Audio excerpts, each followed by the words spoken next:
We are finally here. It's official. It's official. We finally made it to Alaska. Look at this beautiful weather. How great this is to be here with you, because I have a lot to show you quickly before the wind picks up and the rain comes. Yes, it is normal, typical. This is like typical New Zealand weather. It's actually like very similar to weather to New Zealand that we're having now. Very cool, but when the sun's out, it's quite nice. So welcome everybody. We are on our boat. This is in the boatyard. I'm going to take you for a little walk around the boatyard so you can see kind of roughly where we live and what we're doing, because this is where we're living for the next 7 weeks. If you do not know, our whole family, Mike, myself, James, his fiance Hayley, first time being here, Hayley, and our daughter Sarah is here. She has her own boat and we'll walk over there soon. And Jacob, he is on another boat, which if I get it time, I'll go over there very soon. So the great news is that everybody's here, all our luggage arrived. We did have a few little issues about the last flight. The flight didn't quite make it the first time, so we had to divert all the way back to Anchorage, get a rental car, get all our bags, put them in storage. But the good news was that Alaska Airlines sorted us out, and we're back here. We got here, so we couldn't be more grateful. So thanks for joining, everybody. I'm going to look out for any questions you might have. It is June is month of the pearl, and we have not forgotten this. It is a special month because we are doing a small little collaboration with South Sea Pearls, and at the end of the month I'm going to tell you more about that on my next Saturday live. But today it's all about us being here, us arriving, and of course introducing you to where we live for the next 7 weeks. We're a bit early. We feel like it's been very cold. Everybody's had very, very limited water because everything froze. Everybody's water froze. So maybe the last week, the water's actually melted, more snow's melted. The city have their water back, and a lot more people have their water back. So very good news, because we came here and we had a bit of washing to do yesterday. It's been very hectic actually, to say the least. We are slowly getting there though. We always do. I'm going to flip the camera around because I'm going to walk out now. Hopefully, can you all hear me? Please let me know if you can't, because I'm going to walk out because I've got I forgot my little fluffy on my mic. It's coming in the mail. So I'm making do. We're being making use of what I have on the boat. So I'm going to walk. I'm going to turn the camera around and I'm going to show you where we are. Let me show you. So this is the front of the boat, the bow, where we have, normally our truck is parked there. I don't know where it is right now, but Sarah's been doing work on her boat, the Fur King, which is just parked around the corner there. We can't quite see it, but this is it's 8 o'clock. 8 o'clock in Alaska, and it's daylight time. It is so bright. Most of you are all maybe in New Zealand, but do let me know where you're coming from, because I love knowing who is joining me on the live. Now, this is our cabin, and we all have these top houses. A lot of boats have top houses because they can actually see when we're in the water. You can just see so much more. You can see the net in the water and ideally see fish hitting. That's the idea. But this top house is a godsend, and we have a bed here. Haven't quite tidied all this up yet for you guys, but next week will be different. We've got the tarp up, so when it rains tomorrow, we can still work on the deck. Right, beware, I'm going into the wind, so hopefully you can hear me, and I'm going down some stairs. So just, I'll show you more boat. Here we go. So we're going to come down the ladder.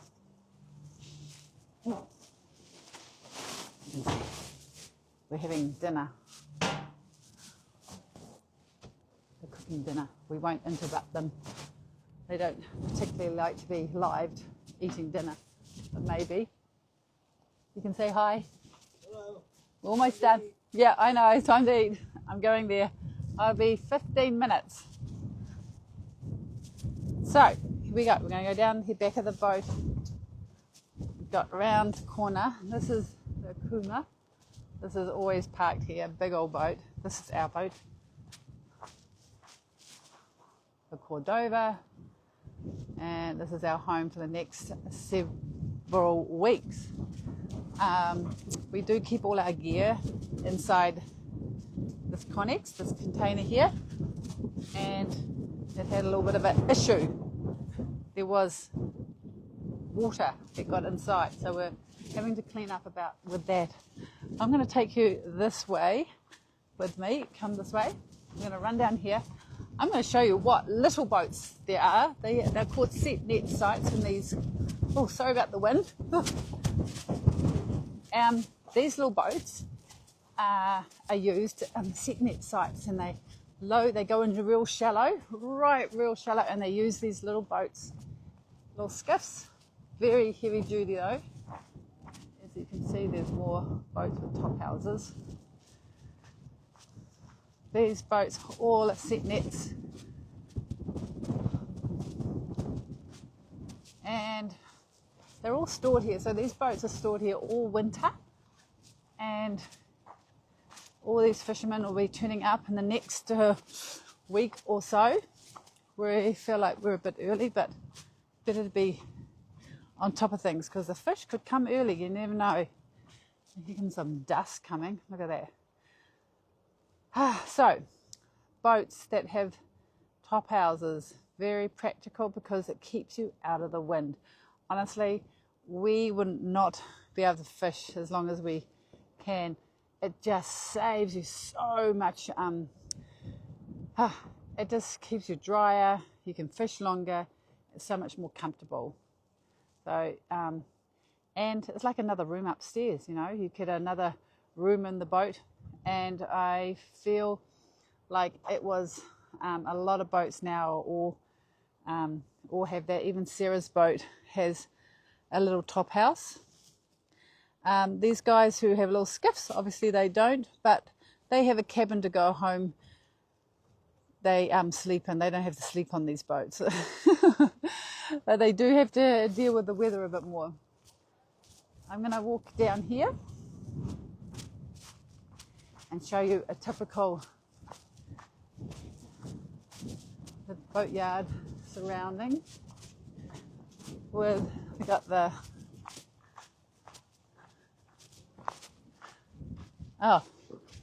down that way. That's where we get our coffee. Down around the corner here, I think we might run into Jacob. So I wanted you to meet Jacob because he's on another boat. So we have the Fur King, our boat, and then one other boat called the Alex H. And Jacob's staying on that boat. And last time I was there, he said hello, so we'll go by real quick. Sorry about the wind.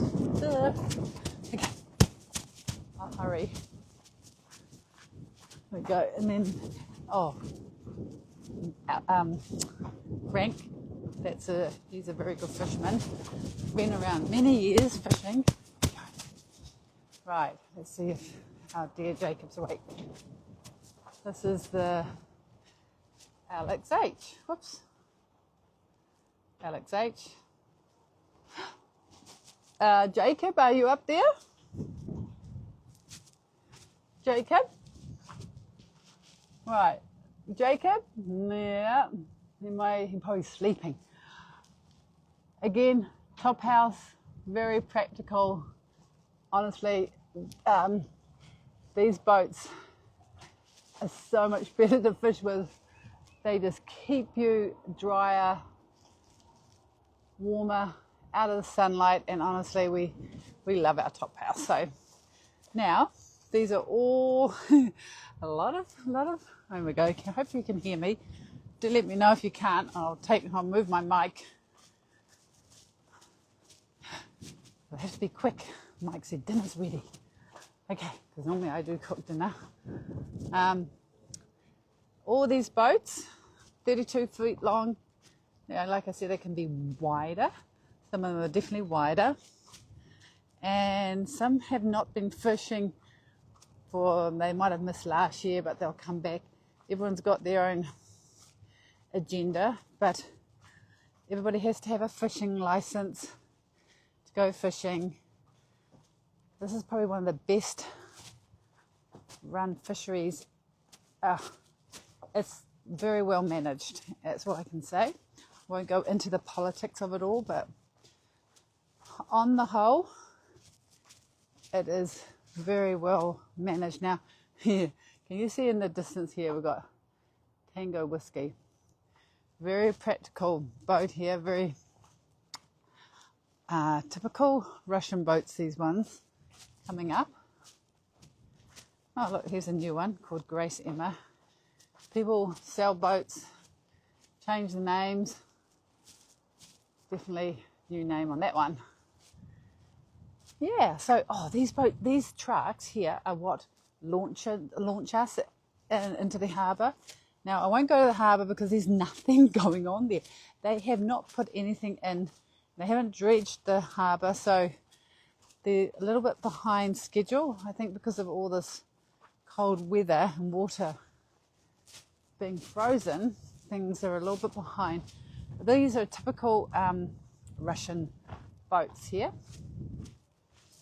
And they that one doesn't, but those are all new top houses. They were not there, I'm sure. I'll have to ask James.